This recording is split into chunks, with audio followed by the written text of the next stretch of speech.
A good day to all of you, and welcome to the show Living Multiculturalism with Mayank Bhatt on TAG TV. The show is brought to you by the Canadian Thinkers Forum. Friends, we have with us today Tushar Unadkat, who is a media professional and has been very active in the Toronto and GTA areas for the last almost a decade. We're going to talk to him about his journey, about how multiculturalism has affected him, and how he has in turn affected the milieu in which he works. Welcome to the show, Tushar. Thank you, Mayank. Thank you for inviting. So let's begin with what brought you to Toronto. I was finishing my master's degree in Scotland way back, and I had read that UN had announced Canada to be the most beautiful country to live in. I didn't read the fine prints about the winter, but but of course it's the beauty of Canada as well. And so I thought, well, I'm young and I want to travel and live in different parts of the world. Why not in the most beautiful country in the world? So I immigrated to Canada in 2000. And since then, what has been your experience as a media professional? Yes, that's been quite a journey, because when I moved here, I did not know anyone at all. And what matters more in this day and age is who you know than what you know. So despite my tremendous academic background with work experience, I've lived and worked in New York, and I thought, oh, I've got a New York work experience, and I've got my honors and masters, and I've got these awards. I thought it should be easy to just get in a job and, you know, the regular life and all. However, that's not the case, because we all know that in Canada, they say we need Canadian work experience. At that time, I was a little triggered. I said, what do you mean by Canadian work experience? Work is work, and unless and until you don't give me work, however, I'm going to get the Canadian work experience, right? It's only in hindsight, when I look back now, I do understand what it means, the importance of Canadian workplace culture, the knowledge and understanding. But obviously, as an immigrant, you feel challenged and you find it quite suffocating, because no one is, it's not as easy to grab an opportunity. So as an entrepreneur and having the opportunity to live in so many different countries, I took that as a challenge to do contract work, and I started my own company. And networking is the key, as I said, that who you know matters more than what you know. So I was actively spending most of my time going to all these film industry or artistic events or other business like ICCC, NetIP. There's so many South Asian professional networking organizations. I started attending these events to network, to get out and get to know people and see what they have been doing. That was my first step. And then, you know, I built on that. So if we were to kind of focus on a couple of achievements, I know one very prominent achievement that you had earlier this year, which was the South Asian Festival. Correct, in yes. which you were the creative director. Correct. But I'm sure there would be others. So what I want you to do is describe how the South Asian Festival happened, your role in making it what it became, which was unique, and you've been recognized by the House of Commons, the yes. Parliament, right? Yes. So talk about that, and also, you know, what has been the journey so far? Right.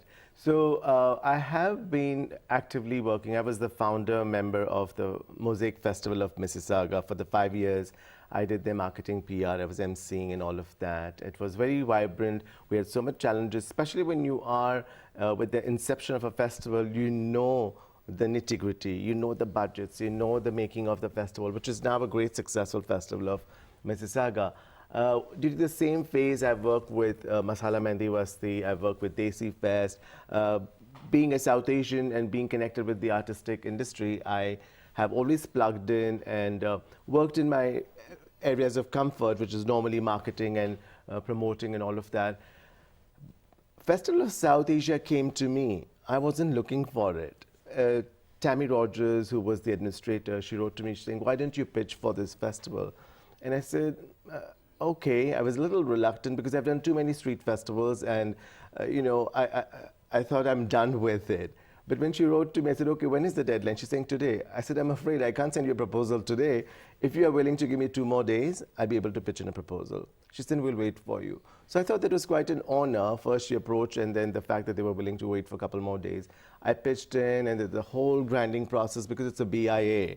Unlike, most of these festivals are privately owned festivals that happens in the South Asian community, because although they have a committee and a board of members and all of that, but it's a family-run business, right? This is BIA, so the city has, board members are non-South Asians for the Gerard India Bazaar as well. And so there was a whole formal procedure of interviewing and assessing and portfolio, and I had to give a formal budget breakdown before even I was selected. Okay. When I was doing all that, I thought, my God, you've almost got half of the work done in advance before even giving me the contract. Cutting the long story short, it all fell in place, and I was the producer director for the Festival of South Asia. And coming with my, extensive experience in the festival industry and the artistic and creative industry, it was my proposal to make it multidisciplinary. It's the 14th, it's the longest running street festival in North America, and it's in the 14th year, which we just completed. And it has never been multidisciplinary. So what normally happens is the food, the dancing, singing, and that's about it. So I said, we have to elevate this profile. Look at where the subcontinent Indian people are going. When I say South Asian, India, Pakistan, but there's so much wealth of talent there. And we need to draw them, give them this platform which has already been there, but we have to expand our horizon. We can't be just doing the Bollywood dancing and singing and the Bhangras. It doesn't just cut there. We have a lot more to offer. And the committee was pretty open-minded. They said, if you can pull it off, we'll do it. And they said, of course I can pull it off. I know the whole circuit in GTA, right? So we launched the Literary Arts panel. You moderated one of the panels. We had distinguished speakers. You actually helped me to cut one of those panels. And the Dora Award-winning, we had Ravi Jain. We had all these established artists.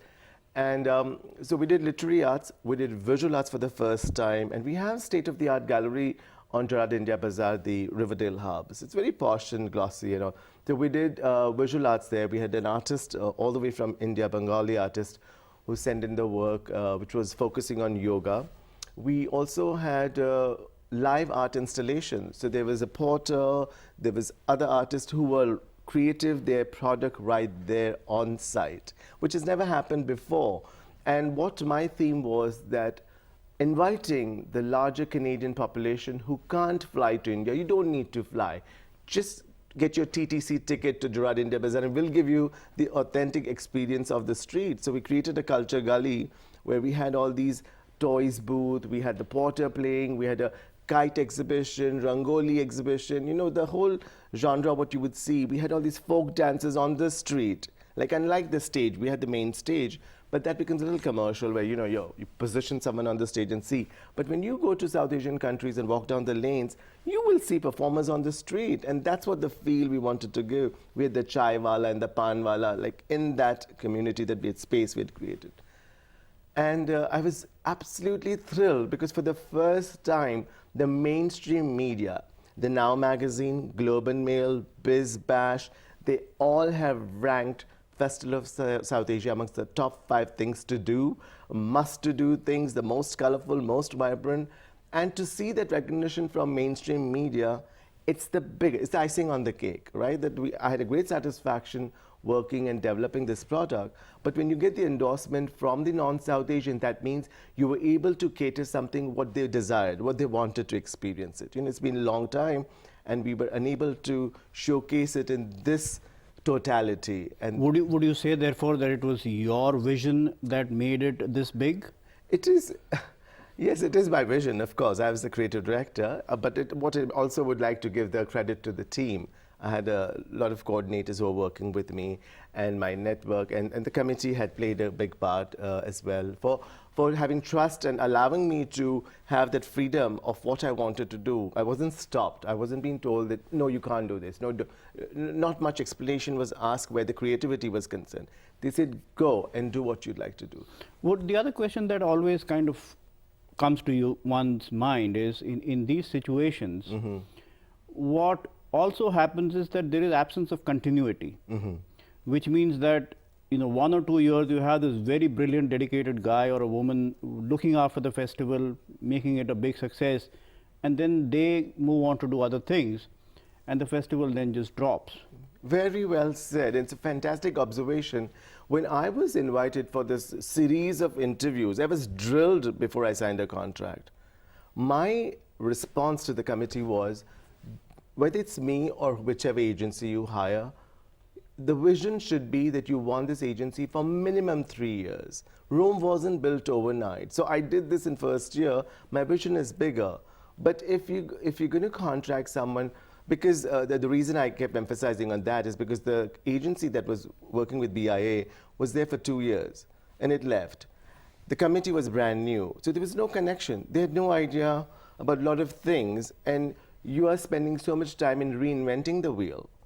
So next year now, if I have to do half of the work I've already done and its place, now I can grow from there, right? So that should be the formula. So your observation is quite right, that when the contracts keep changing, it's not necessarily that the creative directors move on. Yes, they can move on as well. But for example, Toronto International Film Festival, Cameron Bailey has been there for like half a dozen years, to do that. And that's how most of the festivals are successful, is that when you put a focus on a team collectively, the agency that you've hired, and the committee that is focusing on the BIA, you have to, it's a marriage.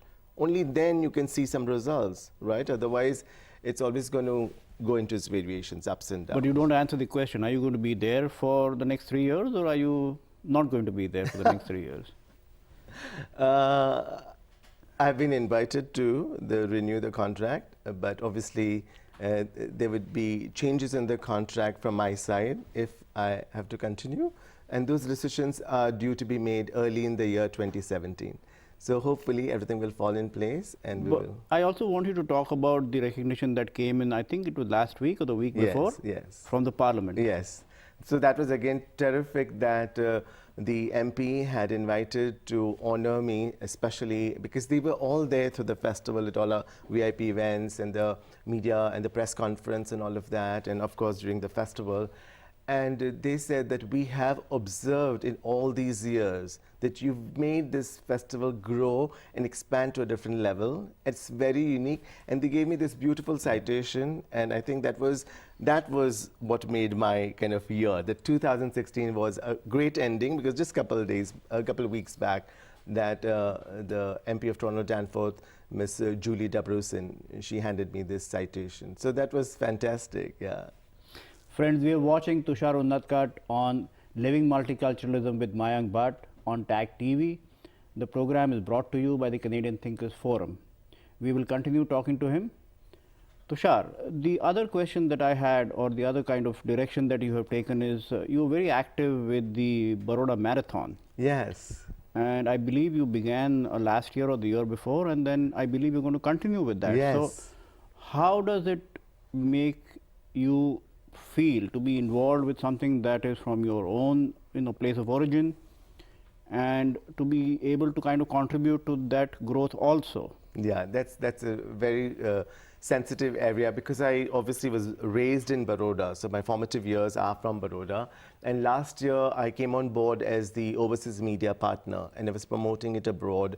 And I believed in the mission and the vision of the organization, because all of the causes are closer to my heart. One is Clean Baroda, that is what one of the mission is.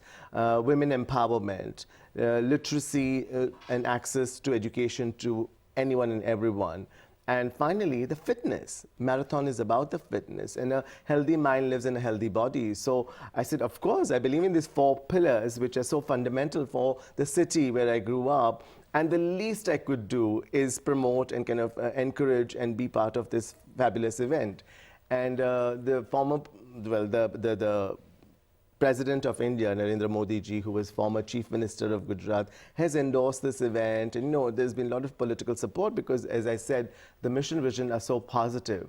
Now this year, fortunately, I'm so excited to announce, and you are the first one who's going to reaching out to the masses, is that the marathon has invited me as the Canadian ambassador to participate in the marathon, which is happening on February 5th. Congratulations. Thank you. So I'm flying on mid-January, and I'll be participating in that marathon. When does that happen? 5th of February 2017. Okay. And so in this same message, I would like to encourage anybody, South Asians or non-South Asians, if you wanted to wish India, this is the time to participate. Go on Vadodara Marathon website and register and come out, and you'll get to experience India in a very different way. So, you know, this show is about multiculturalism. You are one of those few lucky ones to be able to continue their engagements with their place of origin as well as contribute to the society that you belong to today. What I want to now explore in the second half of the interview is how has working in this multicultural milieu changed you?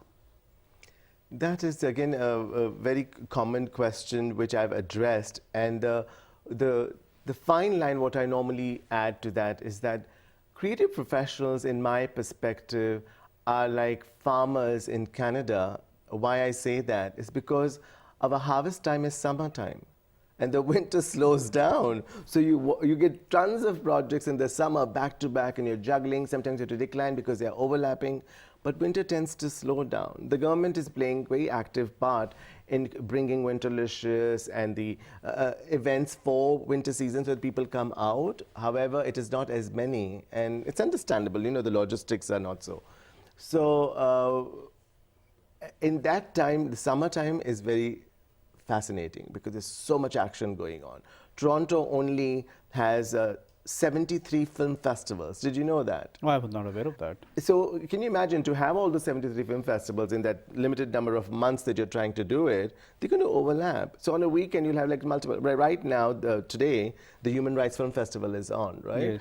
And I was very active with the Real World Film Festival, with the Toronto International Film Festival, Filmy, with a lot of these film festivals. And I had the opportunity to work with Oscar-winning producers, editors, some of these high-scale, really mainstream productions and all that, because I have worked with 30 films, and some of my work has got numerous recognition at the international film festivals as well.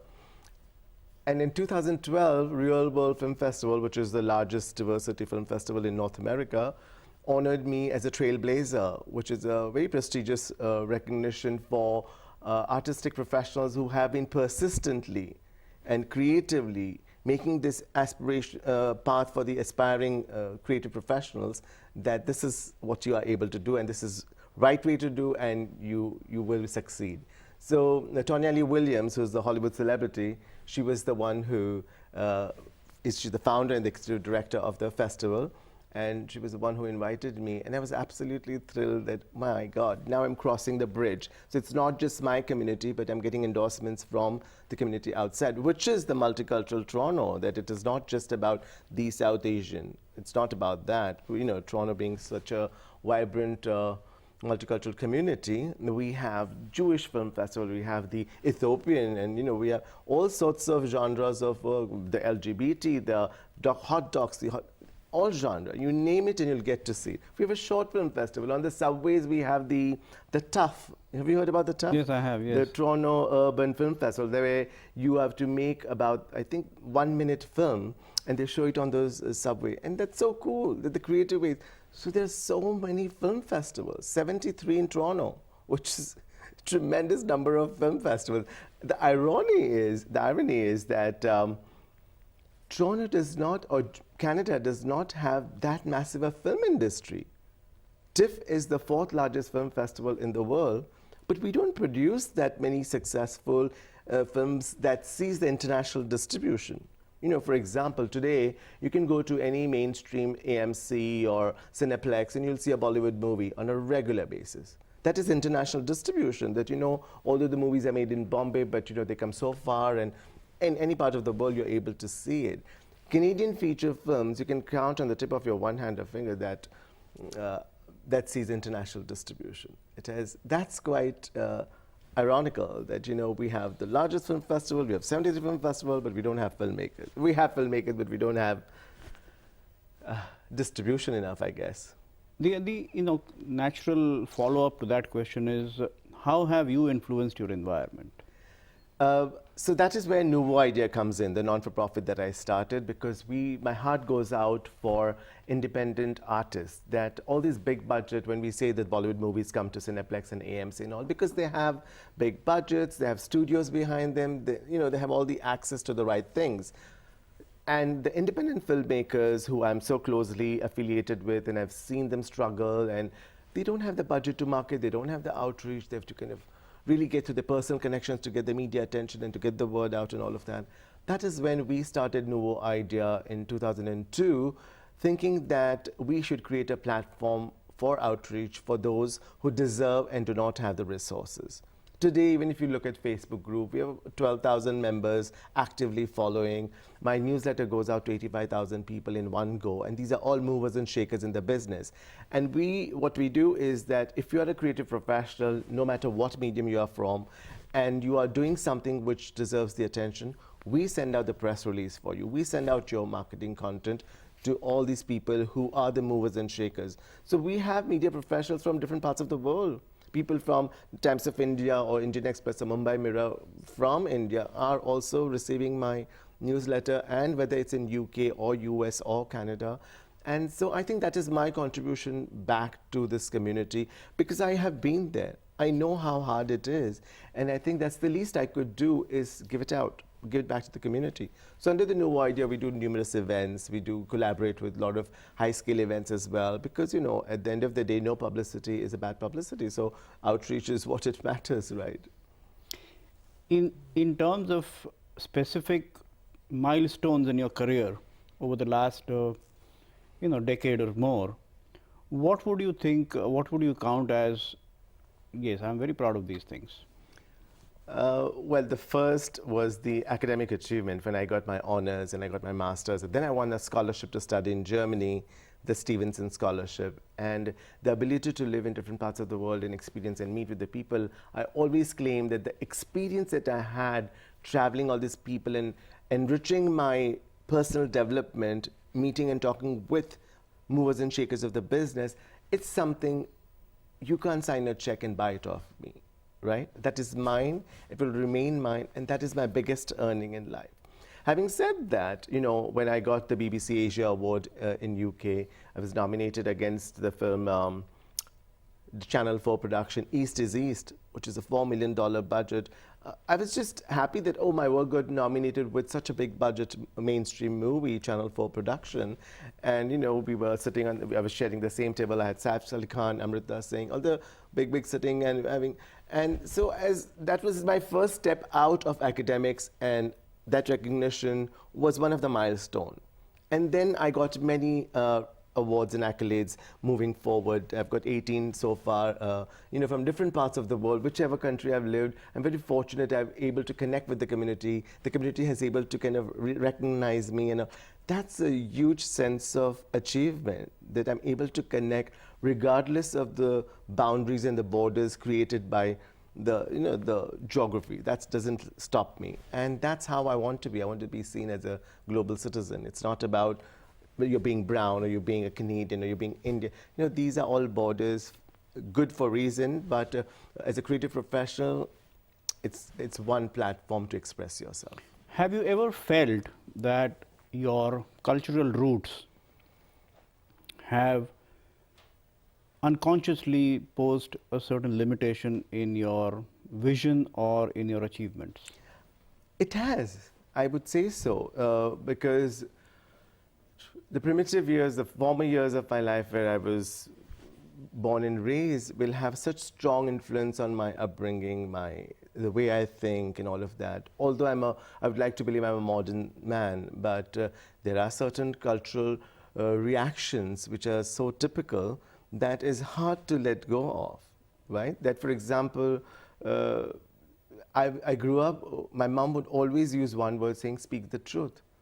Our national emblem is Satyameva Jayate. So that is like my conditioning. I can't get rid of that. So the problem I get into is, don't ask, don't tell. But if you're going to ask me, I'll only speak what I really think of you. If you've seen the movie Liar, Liar, I quite resonate with that. It's very funny. Not to that extent, but I do land up in that situation. And I think the political correctness was not of such an emphasis growing up in India. it was not a need. The modern India now, which is 25 years later, it is different, it is more aware and all. But I think political correctness was not a concept in back in days. Is it wrong to be politically correct? It is not wrong. It is rather necessary to be politically correct. I think it is necessary to be politically correct, and I think I picked that a lot after my whole international journey, which I wasn't politically correct for a long time because I would just speak exactly how I feel. And it could In terms of artistic contributions, what would override? Would it be the necessity to adhere to the requirement of the society to be politically correct, or to be true to your own inner self and express what you feel is right? Both. You're, see, you're there an is no- artist, so yes. don't respond as a media organizer Sure. or an event Sure. coordinator. Sure. And there is no right or wrong. In both situations, there is no right or wrong. It is your right and my right. Having said that, it is very beautiful, enriching, passionate to talk about an artist who truly focuses on just what he feels or she feels and want to convey that. But the commercial success comes easily to someone who's politically correct. That is the unfortunate fact of the society. That if you, for example, you do a painting exhibition and you have a lot of photos of flowers and birds and sky, it is more likely that a doctor's office will buy, a corporate sector will buy, and the sale will be quicker. If you're going to do paintings of beggars and poor people and someone dying with cancer or any of these reality-based issues, who is going to buy? And that is where I mean the commercial success is dependent on your political correctness. And political correctness is, yes, I'm concerned about these issues, but that painting will be a different collection. And to sell, to survive, and to pay my mortgage, I will make the flowers and the birds and the, all the beautiful things that people would like to see and, relate to, and we stop there. Nobody wants to have a public conversation about things that are really serious. And you could be very passionate about it, and I could be very passionate about it. But it's hard to be, it would be a hard sell. Would you then compromise, or would you then just continue to do something on the sly and privately, No. create something that is for your No, satisfaction and has no commercial value? No. So what I do is that I have divided my duties and desires. That means that if my passion is towards something what I really believe in, I hone it separately. But my commercial work will be independent, and they got to be that way. Otherwise, you can't mix it. If you see my photographic work, most of my work is photojournalism. And I love photojournalism. That is my hardcore passion. But to survive and to pay a mortgage of photojournalism, how many photojournalists do you know are successful? It's a very niche, it's a very limited. There are loads of people who can, and because see, photojournalism is that when you take a composition, you frame a composition, there's layers of information in that. There's so much that within a moment, you are observing so much action going on, along with the technicality. That means the lighting is right, the colors are right, the composition is right, but at the same time, you're telling story of the people or whatever the moment you're capturing. That's photojournalism, which is very, very rich. Henri Cartier-Bresson, the Magnum Group of photographer, in one of his quotes, I'll say it in my words, but what it means is that photojournalism is something where you have to be lucky at capturing accidents. And these are it happens in front of you every day, every moment. But to capture that moment, and that's why he says that a photographer, a photojournalist can never be hanging out without a camera, because you don't know when you're going to capture that moment, that accident, right? But can you pay your mortgage with that? You can't. And that's why, if you see all these, we've got hundreds of art schools in Canada. Where do the artists land up going? They're working at a call center. They work on a retail shop or a coffee shop, paying their bills, and then they go home and practice their art. And that is not just Canada, it's part of the world. That brings me to another aspect of our conversation, is the democratization of art in the age of internet. Everybody is an artist. Everybody is now able to become an artist, express himself or herself, and put it out there in the public to see. Is this a good thing or a bad thing? I think it's terrific. Now we have a unique platform to outreach worldwide, right? Back in days, you were so dependent to the certain channels and the agents and the showcasing bodies that it limited the access. Today you have the access. If you think you are creative, you self-publish yourself, right? You go online and put a video on YouTube, and for all you know, you'll get million hits, and someone from Africa or Australia will call you and say, hey, let's do a production together, So I think that's a terrific, the way we are going in a digital age, it's opening up multiple opportunities for a creative professional or any professional, right? And that's how it should be, that open the markets. There should be no limitations, and then let your talent speak for yourself. But there are no gatekeepers anymore. So if I write something, and I got a novel published recently, yes, I could have done the self-publishing route. I did not do that because I believe that there should be peer review, that there should be somebody who says, yeah, okay, this is good, or somebody who says, this really isn't good. In the process of democratization of art, you are doing away with barriers on one hand, which is good, but you're also doing away with standards. Why do you feel that we are giving away with the standards? Don't you feel so? I don't think so. Okay. I think the masses, it's the voting of the masses. And if it has the mass appeal, that's your success. So these barriers, who are these judges? So then again, this is not an argument, but No, I want a view from you. We discussed just a moment ago that when we do something which has to have an appeal in the market, it has to be politically correct. Democratization of art is leading to mediocrity because it is not giving the artist the freedom to do what she really wants to do, but to do things that will sell in the market. Right, and that is why the internet and the digital media is making it possible that when you showcase your sketch or your work online, and if you are able to get that mass attention, you've got that endorsement, and that is your jury. That is your, you don't have to be academically achieved. You don't have to have a PhD or a gold medal or a Nobel Prize to say that, Mayank, you are a great author. The readers have to enjoy what you write, and they are the judges. And of course, at the end of the day, what matters to you more? It is your choice. If that matters to you, you go for it. If that doesn't matter to you, you go the other way around. But today, what is happening with the younger generation and the new age is that people are happy with that mass attention. That they put a photo on Facebook and they get 100 likes, which is a success, that I got 100 likes, right? That it doesn't matter what the photo is. It could be quite whatever, personal. Or As a creative person, do you think that is okay? I think that is the evolution of the creative industry where we are. And moving forward, it's only going to multiply that.